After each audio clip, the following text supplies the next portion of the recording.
이제 그날 예수님께서 사역을 마치신 후에 이제 저녁 때가 된 것 같아요. 저물 때에 이렇게 표현이 되어 있는데 제자들에게 이르시되 갈릴리 바다라고도 하고 갈릴리 호수라고도 하고 게네사렛 호수라고도 하는 성경이 지명 같은 곳입니다. 그 곳에서 이제 저편으로 건너가자고 하셔가지고 이제 무리를 떠나서 해산하고 이제 배를 타고 이제 가셨습니다. 근데 다른 배들도 함께 했다고 했습니다. 다른 배들도 예수님을 좀 따라가려고 몇 배가 이렇게 따라간 것 같아요. 근데 37절에 보니까 큰 광풍이 일어나며 물결이 배에 부딪혀 들어와서 물이 이제 배에 가득하게 되었다라고 기록하고 있습니다. 근데 이 상황에서 예수님이 어떻게 해요? 고물에서 베개를 베고 주무시고 계셨습니다.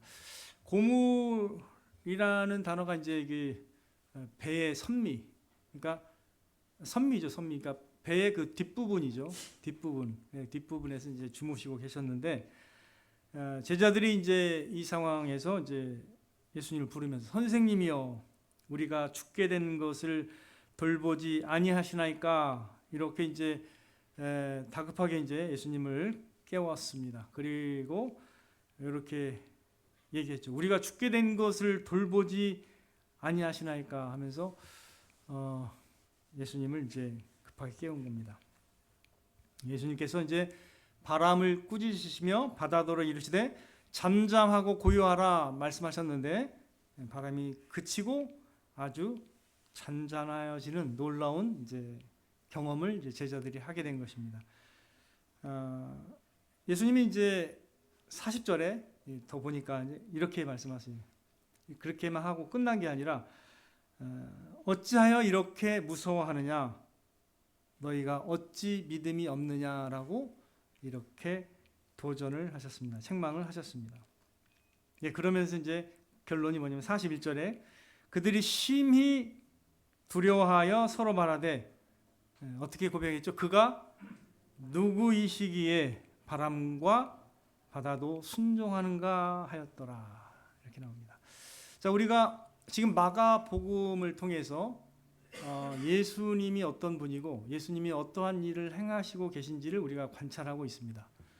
자, 여러분들도 이 마가의 기록을 따라서 우리가 예수님을 이제 경험하고 보고 있는데, 예수님이 어떤 분이신지를 우리가 점점 이 복음서를 통해서 깨달아가는 것이 사실은 하나님이 우리에게 기대하시는 것입니다. 자, 예수님은 마가복음 1장부터 어떤 일을 행하셨는지 잠깐 우리가 이전 기록들을 한번 살펴보도록 하겠습니다. 예수님은 1장에서부터 각종 병든 자를 고치셨습니다. 자, 그러면 예수님은 어떤 분이신 것 같아요? 사람에게 있는 모든 각종 병을 고치실 수 있는 분이시라는 것을 드러내셨습니다. 그리고 더러운 귀신 들린 자를 어떻게 하셨죠? 예수님이 귀신을 제어하시고 쫓아내셨습니다. 그런 귀신, 천상의 피조물도 제어할 수 있는 권세를 가지신 분이라는 것을 나타내셨고, 자, 그 다음에 2장에 들어가니까 중풍병자를 고치면서 내 죄 사함을 받았느니라 라고 말씀하셨으면 예수님은 어떤 것까지 죄를 사하시는 권세가 있으심을 드러내셨습니다. 사람의 죄를 이것을 이제 사해 준다라는 것은 인간이 할 수 있는 일이 아니죠. 그래서 바리새인들은 이걸 가지고 이제 신성모독이라고 생각한 거죠. 자, 그리고 이제 지나가면 또 3장에도 나오는데 예수님께서 행하신 큰 일을 보고서 많은 사람이 나왔고 많은 병든 자들이 예수님을 통해서 고침을 받으셨습니다. 그리고 더러운 귀신들도 증언했어요. 마가복음 보면 귀신들이 증언하는 모습이 있는데, 귀신들이 첫 번째 증언하기를 예수님을 보고 하나님의 거룩한 자인이다 이렇게 고백을 했고요. 두 번째는 하나님의 아들이시니이다 이렇게도 고백을 했습니다. 자, 그러면 제자들이 빨리 알아본 것 같아요? 아니면 누가 더 빨리 알아봐요? 귀신들이 빨리 알아봤습니다. 예수님이 누구신지를. 자, 근데 이런 기록과 또 예수님이 이런 여러 가지 기적을 행하시면서 그분이 어떠하신 분이신지를 계속 보여주어 왔습니다. 자, 제자들도 그거를 이제 경험을 했죠. 그런데 자, 여기서 여러분들은 이제 이 제자들이 대다수는 어부입니다. 그래서 잘 알아요. 요 이 갈릴리 호수에서, 이 갈릴리 바다에서 어떠한 일들이 일어나는지 잘 아는 사람들이지만 바다에서 제일 무서운 게 그 엄청난 광풍, 파도가 막 넘실대서 이제 넘쳐나갈 때 그때 가장 무서운 거예요. 저도 섬에서 2년을 살아봤는데 파도가 셀 때는 좀 무섭더라고요. 그리고 바다가 이제 바다에서 일하시는 분들은 그런 것이 무섭다라는 걸 이제 알고 있는 거죠. 그래서 이 제자들이 이때 많이 이제 어부였던 사람들도 이때 어떻게 해요? 두려워서. 여러분들이 이제 그 지형을 보시면 이제 갈릴리 바다라고 하는 이 지형을 보시면 어떻게 돼 있냐면 해수면보다 212m 정도가 더 낮아요. 그래서 하강 기류가 강하게 불어서 돌풍이 많이 일어난다고 합니다. 지금도 갈릴리 바다가. 그래서 이제 그런 돌풍을 맞게 된 거죠. 그래서 이 어부들이 이제 이거 위험한 것이라는 걸 알았기 때문에, 그리고 또 배에 물이 가득 차면 어때요? 두렵지 않나요? 이게 아무리 그 수영을 잘한다 하더라도 그것도 밤에, 자, 밤이라고 하면 이때 뭐 등불이 뭐 많이 있을까요? 오늘날처럼? 아니죠. 어렵죠. 그죠? 근데 밤에 이렇게 광풍이 부니까 밑에는 시커멓게 보일 거 아니에요. 되게 무서울 것 같아요. 제가 이제 섬에 살면서 이제 살아보니까 그 어부들이 풍어제를 지내기도 하고 또 그 산에다가 신을 이렇게 모시는데 그 어떤 개야도만의 그 신이 있더라고요. 그 뭐죠? 제사가 있더라고요. 인터넷에 쳐보면 100년이 지속되어 있는 당제라고 하는데 이제 그런 제사도 드리고 이제 풍어제를 드리고 안전을 기원하는 게 또 있어요. 배가 나가면은 그런 것들이 있는데 되게 커요. 그 마을 전체가 이렇게 제사를 드리는데 모든 민족과 나라를 불문하고 어떤 것 같습니까? 여러분이 우리 시대가 뭐 삼국 시대였다고 가정한다면 그때 농사를 짓는 사람들은 이 자연에 대해서 어떻게 생각했을까요? 자, 농사를 짓는 사람들은 가장 두려워하는 게 뭐예요? 비가 안 오면 안 되는 거거든요. 그래서 기우제를 드린 걸로 제가 알고 있습니다. 항상 기우제, 그죠? 그래서 그다음에 어촌에서는 풍어제, 그다음에 해신제 이런 거를 드렸는데, 그렇다면 이제 우리가 생각해 한 건 뭐예요? 우리 살아오면서 자연을 이길 수 있는, 제어할 수 있는 사람은 없다라는 걸 알기 때문에 신에게. 그래서 그리스 신화에도 하늘을 다스리는 신이 누구예요? 여러분이 잘 아는 제우스. 바다의 신은 누구입니까? 바다의 신? 포세이돈으로 알고 계시죠? 이런 식으로 모든 민족과 나라마다 이렇게 자연을 이렇게 신으로 이렇게 이해해서 또 태양신 이렇게. 가나안 시대에는요 바알이라는 신이 있었는데요, 이 바알의 신이 풍요의 신이고 그다음에 폭풍우와 비의 신입니다. 그래서 바알에게 이제 제사를 드릴 때, 그리고 그게 나중에 변형돼서 몰렉에게 또 제사를 드릴 때 아기도 바쳤다고 그래요. 아기, 살아있는 아기를 마지막에 딱 바칩니다. 안전을 위해서. 이제 이렇게 이제 자연을 두려워하는 것이 인간입니다. 그죠? 여러분, 우리가 생각할 때 지금도 우리가 이런 어떤 것들을 안 하는 사람도 있지만, 지금 안 하는 사람도 있지만, 하나님을 믿지 않는 사람들은 자연이 신을 대신합니다. 그래서 자연 스스로 모든 것들이 이렇게 만물이 이렇게 진화했고 존재한다라고 생각합니다. 그래서 자연이라는 것은 사람이 컨트롤할 수 있는 게 아닙니다. 여러분, 지진을 여러분이 컨트롤할 수 있을까요? 인간이 아무리 과학 문명이 발달해도 지진을 컨트롤할 수 있나요? 대처하려고 노력할 뿐이죠. 그죠? 빨리 알고 대처하려고 노력할 뿐이지 자연을 제어할 수가 없습니다. 근데 지금 이 순간은 어떤 순간이죠? 예수님이 뭘 제어하는 거예요? 우리가 아는 인간이 할 수 없는 자연을 제어하고 통치하시는 순간을 보여주신 것입니다. 단연간 업으로 살았던 이 제자들에게는 이게 너무나 놀라운 경험이에요. 한순간에 그냥 바로 이 광풍과 광풍을 잠재우시고 잔잔해지게 만드신 것은 한 번도 경험해 본 적이 없는 순간입니다. 자, 제자들은 근데 이러한 예수님이심을 이제 배워가고 있는 중인데, 모든 성경의 그 기록을 다 이제 알고 있는 저와 여러분으로서는 어때요? 예수님이 누구신지를 밝히 이제 알 수가 있습니다. 제자들이 예수님과 함께 있었지만 두려워하고 믿음이 부족해서 예수님 앞에 믿음이 없음이 이제 드러난 거잖아요. 그래서 예수님이 뭐라고 말씀하셨어요? 어찌하여 이렇게 무서워하느냐? 너희가 어찌 믿음이 없느냐? 이렇게 말씀하고 있습니다. 자연보다 크시고 자연을 통치하시는 예수님이 옆에 계신데 어떻게 해요? 문제는 뭐예요? 예수님은 의존하는 것 자체는 뭐라고 하지 않으셨지만 두려워했죠. 그죠? 믿음이 없었습니다. 두려워했던 것들을 지적하면서 제자들에게 예수님에 대한 믿음을 갖기를 원하신 것을 우리가 여기서 볼 수가 있습니다. 제자들의 문제는 오늘날 우리에게도 또 동일하게 다가올 수가 있습니다. 우리도 평안한 때만 우리 겪는 게 아니기 때문에 예상치 못하고 뭔가 어려운 일이 막 연속으로 다가올 때도 있을 수 있습니다. 마치 주님이 계시지 않는 것처럼 우리가 또 두려워할 때도 있을 것입니다. 예수님에 대해 생각할 때도 왜 이거를 돌보지 않고 왜 주무시고 계시냐? 하나님 왜 응답하지 않으십니까? 라고 생각되는 그런 순간도 올 수가 있는 것입니다.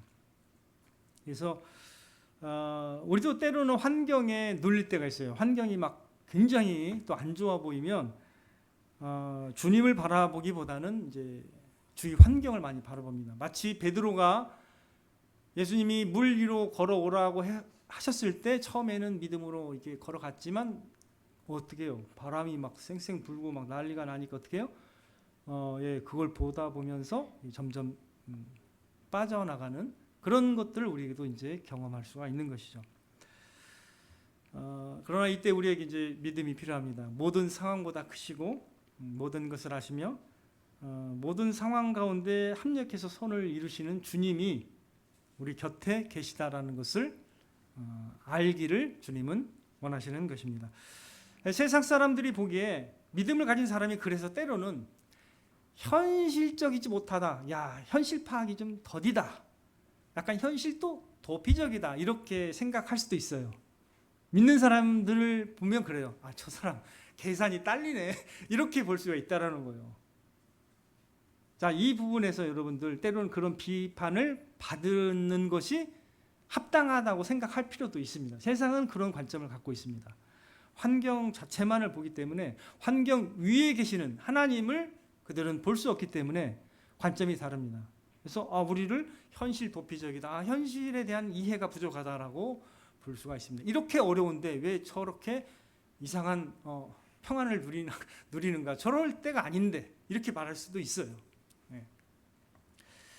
그러나 저와 여러분은 그렇게 살아가는 것이 마땅합니다. 왜 그래요? 누가 계시기 때문이에요? 주님이 여러분과 저와 함께 계시기 때문임을 믿으시길 바랍니다. 예수님이 과연 어떤 분이신가? 이건 복음서에서 아주 섬세하게 우리에게 가르치고 전하는 내용입니다. 예수님은 어떤 분이신가를 신약만 가르치는 게 아니고요. 사실 전체 성경 전체가 예수님이 어떤 분이신가를 가르치는 것인데 이사야 40장에 보면 이런 말씀이 있어요. 너희가 알지 못하였느냐? 너희가 듣지 못하였느냐? 태초부터 너희에게 전하지 아니하였느냐? 땅의 기초가 창조될 때부터 너희가 깨닫지 못하였느냐라고 말씀하시면서 쭉 창조주 하나님에 대해서 설명하시면서 이렇게 26절에 이사야 40장 26절에 이렇게 말씀하십니다. 너희는 눈을 높이 들어 누가 이 모든 것을 창조하였나 보라. 주께서는 수요대로 만상을 이끌어내시고 그들의 모든 이름을 부르시나니 그의 권세가 크고 그의 능력이 강함으로 하나도 빠짐이 없느니라라고 말씀해 주고 계십니다. 하나님은 구약에서부터 계속 하나님이 창조주심을 계속 드러내셨습니다. 자, 그렇다면 그의 아들 예수 그리스도는 어떤 분이시죠? 그의 아들을 또 역시 하나님의 창조 사역에 함께 하신 분으로 창조주가 되시는 것입니다. 잠언 8장에는 보면 잠언은 지혜로 우리에게 다가옵니다. 근데 그 지혜의 근원이 누굽니까? 여러분, 잠언이 전하는 이야기를 좀 여러분이 이제 통합할 줄 알아야 되는데, 잠언은 지혜를 얘기하는 거예요. 쉽게 말하면. 근데 그 지혜의 근원이 누구예요? 예수님입니다. 그래서 잠언 8장을 보시겠어요? 잠언 8장을 한번 펴보세요. 잠언 8장.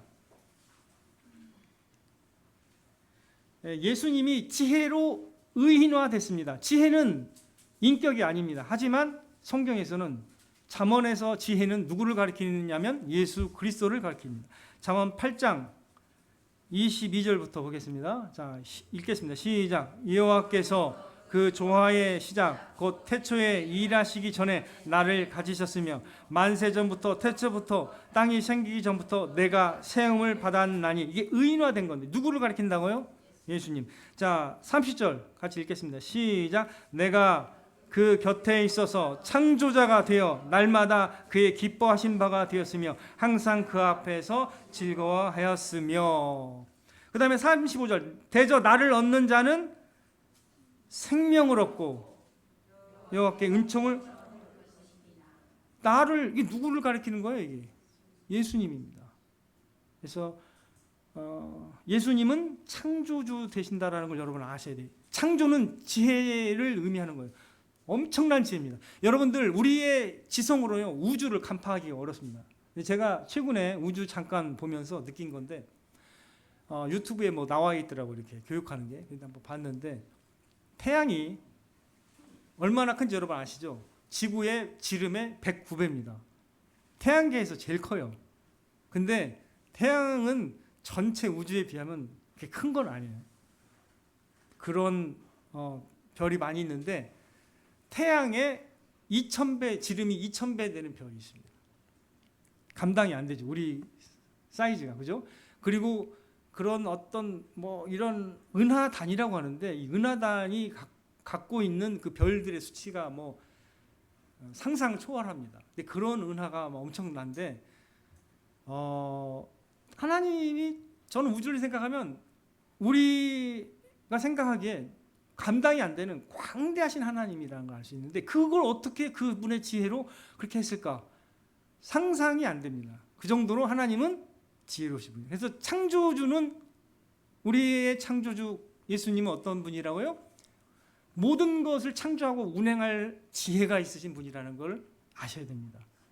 우리의 지혜가, 우리도 이 지혜가 있다라고 생각할 수 있지만 하나님의 지혜는 우리 지혜보다 훨씬 뛰어나기 때문에 여러분들 창조의 하나님을 생각하면서 항상 지혜의 하나님을 생각하시기 바랍니다. 예수님입니다. 예수님이 모든 만물을 지으신 분이심을 믿으시길 바랍니다. 여러분, 요한복음 1장에 그렇게 나와요. 만물이 그로 말미암아 지은 바 되었다라고 증언하고 있습니다.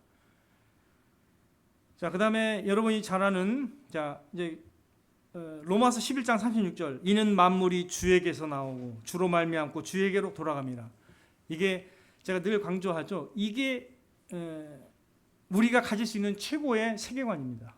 모든 만물은 누구에게서 나왔다고요? 주님에게서 나왔습니다. 이걸 이해해야 됩니다. 그리고 모든 만물이 누구로 말미암는다고요? 주님으로 말미암는다. 그래서 히브리서 1장 3절에는 그의 능력의 말씀으로 만물을 붙들고 계시다고 했습니다. 그의 능력, 그의 능력을 말씀으로. 그분의 말씀으로 창조가 된 거예요. 말씀으로 창조했다고 말씀하고 있죠. 그죠? 히브리서 보면. 그리고 모든 만물은 누구에게로 돌아간다고요? 주에게로 돌아가게 되는 겁니다. 이 지식을 가져야 정상적 생각을 할 수가 있습니다. 만약 이 지식이 없으면 그의 세계관이 사실은 불충분하다고 분명히 말씀을 드릴 수가 있어요. 왜? 그분을 만날 준비가 안 돼 있는 거예요. 주님께로 돌아가고 나라는 걸 알아야 이게 그분 앞에 설 수 있어요. 믿음을 가지고. 근데 딱 그분이 심판할 때 어떻게 해요? 보실 때 우리가 만일에 믿음 없음이 드러나면 어떻게 될까요? 심판을 받게 되는 거죠. 영원한 심판을 받게 되는 거죠. 이게 중요합니다. 그래서 모든 만물은 누구의 통치를 받는다고요? 예수 그리스도의 통치를 받고 있다는 걸 여러분 믿으시길 바랍니다. 그래서 모든 만물과 심지어 만물에 있는 모든 현상이 있습니다. 자연 법칙이 있어요. 근데 그것도 누구의 통치를 받는다고요? 예수님의 통치를 받습니다. 이러한 주님을 여러분들이 의지하기를 하나님께서는 바라시는 것입니다. 우리가 생각하기에 닥치는 이런 어려움이나 이런 순간들이 있을 거예요. 근데 그 모든 어려움을 아시는 분이 주님이십니다. 그 어려움과 그 어려운 상황을 통해서 이것을 잠잠하게 하실 수 있는 분도 누구세요? 예수님이시라는 걸 꼭 믿으시길 바랍니다.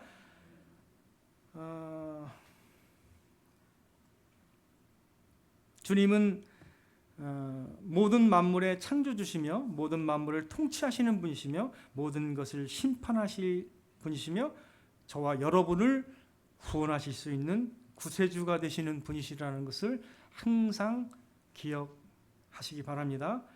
그래야 날마다 그분 안에서 안식하고 기뻐하고 어려움 가운데서도 그분 안에서 우리가 힘을 얻을 수가 있는 것입니다. 혹시라도 때로 우리가 큰 광풍으로 여겨지는 그런 상황에 처할 수가 있습니다.